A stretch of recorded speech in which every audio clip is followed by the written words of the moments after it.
If you are brand new to keto, you probably have no idea what the heck a macronutrient is or a micronutrient is.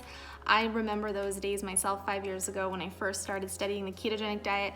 The macronutrient was the biggest thing that confused me. So I wanted to create this quick little video to explain what macronutrients are, basically the details in the most simple form that I possibly can. So if you're new to keto, this should help you really get started on this entire lifestyle, and it's so worth it, guys.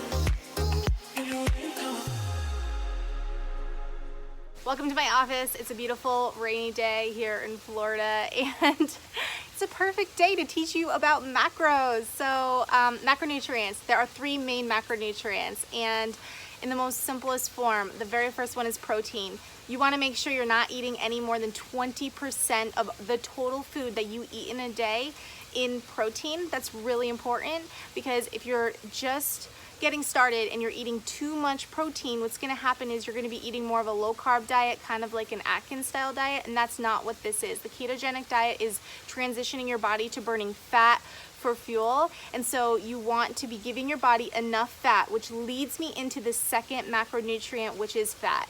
Fat is the most important macronutrient of this entire thing, because you want to make sure you're eating enough fat, and by enough fat I mean 70 to 75% of your total calories that you eat within a day.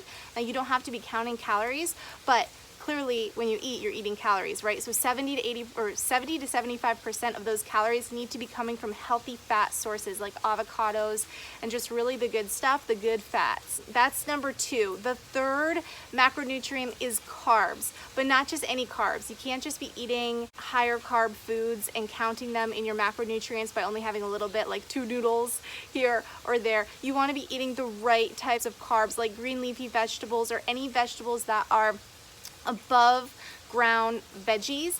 Anything that grows below ground, like the carrots and the potatoes, are way too high in starchy carbohydrates for this type of lifestyle. You don't want to have that blood sugar or insulin spike, or glucose spike when you get started. So you want to make sure you're eating the right types of carbs, and you're keeping your carbs between 5 and 10% of your daily calories. Now, if this is way too stressful for you to even think about getting started on this lifestyle, there is a way to do keto in which you don't actually have to count your macros, and I have an entire video that will teach you and train you on how to do that. I recommend you watch that one next. So I'm going to put a link to that video right after this one is done, and I suggest you go straight over there and you check that out if this seems too confusing. Now, if you want to go super strict keto, and I do recommend everyone does that for the very first week or 2 weeks, even if you decide to go without counting long term, but start out counting so you have a baseline understanding for what it takes to eat the correct macros in your day, so that you can eyeball it later on if you do decide to follow the lazy keto way in that video that I explain how to do.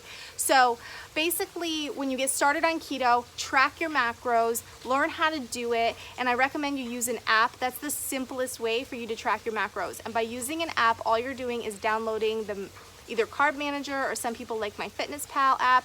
You grab those two apps and you enter the foods in that you eat throughout your day, and just take it day by day and use the first week as kind of a learning experience to see what your typical day in macros is.